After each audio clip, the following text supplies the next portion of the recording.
Hello, I am Ravuri Prasad from Ravuri Prasad Creative Milieu, Chief Management Consultant.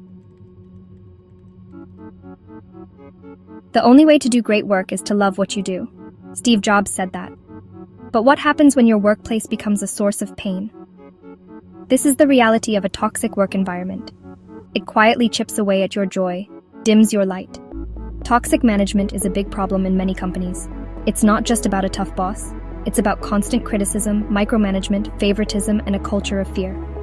This kind of leadership breaks people down, making them doubt their worth. Why do so many stay? Fear of the unknown, financial needs, loyalty, or simply feeling stuck.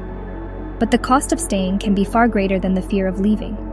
A toxic job steals your well-being, mental peace, and happiness. It leads to stress, anxiety, and affects your health and relationships. This is not just a bad day at work, it's a harmful pattern. Acknowledging this truth is the first step. It's the moment you decide you deserve better. Because you absolutely truly do. Your well-being, mental peace, and happiness are precious gifts. A toxic job slowly steals them. It can lead to so much stress, so much anxiety. Let me tell you about Mira, a bright young woman full of dreams. She joined a well-known firm, excited to give her best. But slowly, the work environment revealed its true colors. Mira faced constant criticism, micromanagement, and favoritism. Promises of growth remained just that, promises. She felt trapped.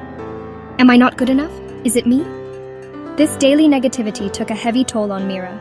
She started having sleepless nights, anxiety, and doubted her worth. Her friends and family noticed she was quieter, less joyful. The job was consuming her. Then, one day, after a demeaning interaction with her manager, Mira had a moment of clarity. Enough, this is not who I am. This is not the life I want. That was her breaking point, but also her turning point. She decided to reclaim herself, her peace, and her future. It was the first brave step towards her own liberation. She realized her well-being was paramount. Mira's first crucial step was a mental one. She had to stop blaming herself. She realized the problem was the toxic environment, not her incompetence. This shift in perspective was powerful. She started documenting everything: achievements, positive feedback, instances of unfair treatment. This wasn't about revenge. It was about building a solid case for her own capabilities. It boosted her confidence and was practical for updating her resume. With her confidence rebuilding, Mira identified her transferable skills. She realized she had a wealth of talent that could be applied in many roles. She started investing in herself again, which felt empowering. Quietly, Mira started networking, reconnecting with old colleagues and friends. She attended online webinars and industry events, making new connections. She built a small, trusted support system. This process helped her see there were other opportunities out there. Hope began to blossom again in her heart. She was preparing for a new chapter. It was about building a solid case for my own capabilities, to remind myself of my value when doubts crept in. It was also practical. This information would be immensely useful for updating my resume and for future interviews. The day Mira finally resigned was a mix of fear and immense relief. She didn't have another job offer lined up immediately.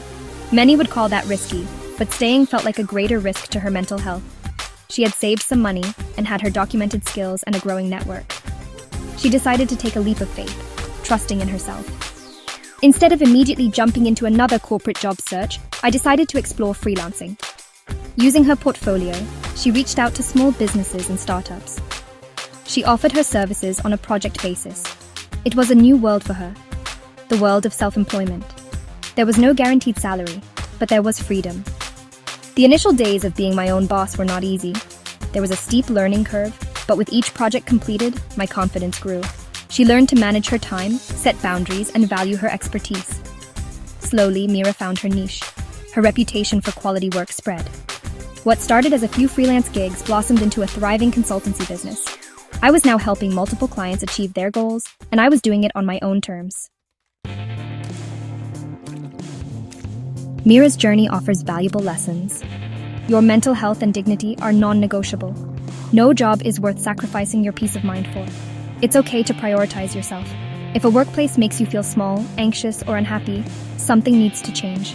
You have the right to work in an environment where you are respected and valued. Believe in your skills and capabilities.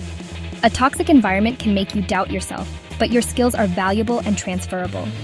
Recognize your strengths and talents. Don't let anyone else define your potential. Documenting your work and achievements is powerful. It boosts your confidence and provides evidence of your contributions. Get into the habit of keeping a record. Finally, have the courage to take a leap. Leaving a toxic situation is scary, but sometimes the fear of staying must become greater than the fear of the unknown. Change is the pathway to growth and new beginnings. Trust your journey.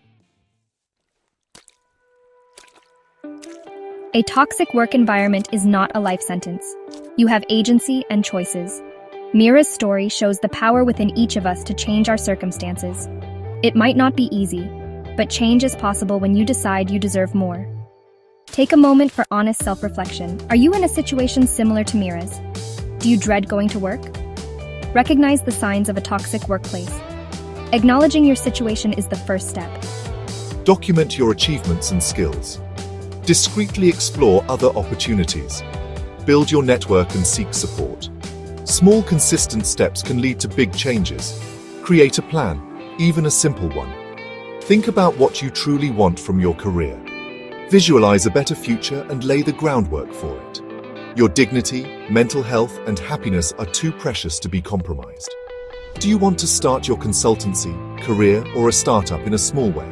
Get free advice from me if you wish. Choose growth, respect, well-being, and yourself.